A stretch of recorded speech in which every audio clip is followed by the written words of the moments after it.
Hi అండి. Welcome to Nivi's kitchen. Please do like, share and subscribe. ఈరోజు అందరికీ చాలా ఇష్టమైన పప్పు చేయబోతున్నాను. అందులో ఒక వెజిటేబుల్ బీరకాయ వేసి చేయబోతున్నానండి. ముందుగా దాని పీల్ అంతా తీసేయండి, తొక్క. ఆ పీల్తో చట్నీ చేసుకోవచ్చండి. పచ్చిమిర్చి వేసి చట్నీ చేసుకోవచ్చు, బాగుంటుంది. ఆ వీడియో ఇంకో రోజు తీసి చూపిస్తాను మీకు అందరికీ. ఇప్పుడైతే ముందుగా పప్పు నానబెట్టుకుందామండి. టీ గ్లాస్ ఉంటుంది కదా, దాంతో నేను 1.5 గ్లాస్ తీసుకుంటున్నాను. బాగా కడిగి పక్కకు పెట్టుకోండి. ఇలా ముందే కడిగి పెట్టడం వల్ల పప్పు తొందరగా ఉడికిపోతుంది. నేను 2 ఉల్లిపాయలు తీసుకుంటున్నాను ఆ కర్రీలోకి.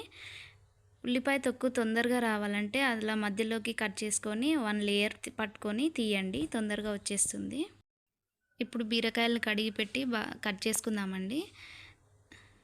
చిన్నగా కట్ చేసుకోండి, ఎందుకంటే కొంతమంది పిల్లలు ఇష్టపడరు కదా బీరకాయ తినడం. సో చిన్నగా కట్ చేసుకోవడం వల్ల వాళ్ళకి పప్పులో అవి ఉడికిపోయి బాగా చిన్నగా అయిపోతుంటాయి కదా, సో వాళ్ళకి తెలియకుండానే తినేస్తారు. స్టవ్ ఆన్ చేసుకొని గిన్నె పెట్టుకోండి. దాంట్లోకి ఆయిల్ వేసుకోండి సరిపడినంత. మినప్పప్పు, జీలకర్ర ఇంకా ఆవాలు వేసానండి. అవి చిటపటలాడాక తర్వాత కట్ చేసి పెట్టుకున్న ఉల్లిపాయలు వేసుకోండి. అవి బాగా వేగాలండి, ఉల్లిపాయలు వేగకపోతే బాగుండదు. అవి బాగా వేగాక తర్వాత కట్ చేసి పెట్టుకున్న బీరకాయలు వేసేయండి. చిన్నప్పటి నుంచి నేను కూడా బీరకాయ తినేదాన్ని కాదు, కాకపోతే ఇలా పప్పులో వేసినప్పుడు మాత్రం తింటాను. బాగా కలుపుకొని తర్వాత ఒక 5 మినిట్స్ మూత పెట్టి ఉడికించుకోండి. దాంట్లోకి ఒక 3 టమాటాలు తీసుకొని కట్ చేసుకోండి.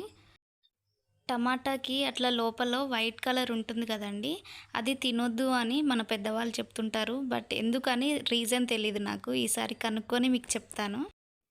ఒక 5 మినిట్స్ తర్వాత మూత తీసుకొని ఆ బీరకాయలని బాగా కలుపుకోండి. ఒక 5 మినిట్స్ మగ్గాయి కదండి, దాంట్లోకి ఎర్రపప్పు యాడ్ చేసుకోండి. నానబెట్టుకున్నాం కదా, మేమైతే ఎర్రపప్పు అంటామండి. మరి మీ దగ్గర ఏమని పిలుస్తారో ఆ పప్పుని నాకు కమెంట్ చేయండి. అందులోకి 2 పచ్చిమిర్చి కట్ చేసుకొని వేసుకోండి. తర్వాత నేను ఇందులోకి అల్లం వెల్లుల్లి పేస్ట్ వాడట్లేదండి, వెల్లుల్లి మాత్రమే కచ్చాపచ్చగా దంచుకొని వేసుకుంటాను. ఒక 5 మినిట్స్ తర్వాత మళ్ళీ మూత తీసి బాగా కలుపుకోండి. అంతా మిక్స్ చేశాక దాంట్లో కొంచెం పసుపు వేసుకోండి. వెల్లుల్లి దంచుకోండి, కచ్చాపచ్చగా చేసుకోండి, మరీ మెత్తగా కూడా చేసుకోకండి. అది వేసి బాగా కలుపుకోండి. పప్పులోకి వెల్లుల్లి దంచి వేస్తేనే బాగుంటుందండి అల్లం పేస్ట్ కంటే.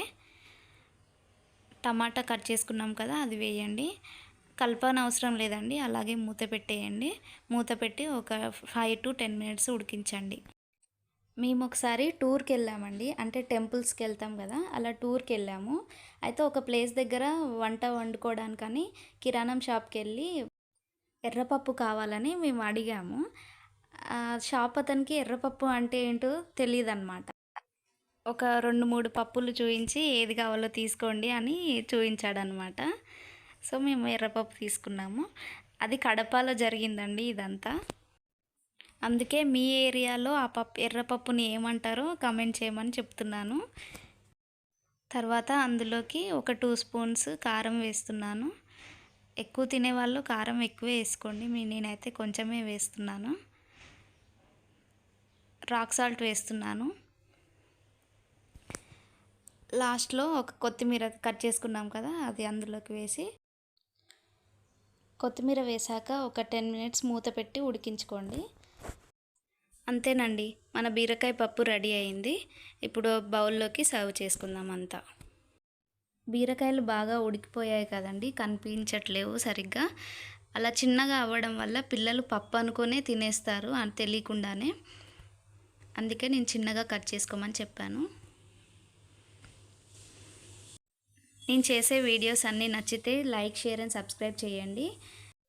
మీ ఫ్రెండ్స్ అండ్ ఫ్యామిలీ మెంబర్స్కి షేర్ చేయండి. అండ్ మీ ఇంట్లో కూడా ఈ బీరకాయ పప్పు చేసుకొని తిని ఎలా ఉందో కమెంట్ చేయండి నాకు. అంతేనండి, బాయ్.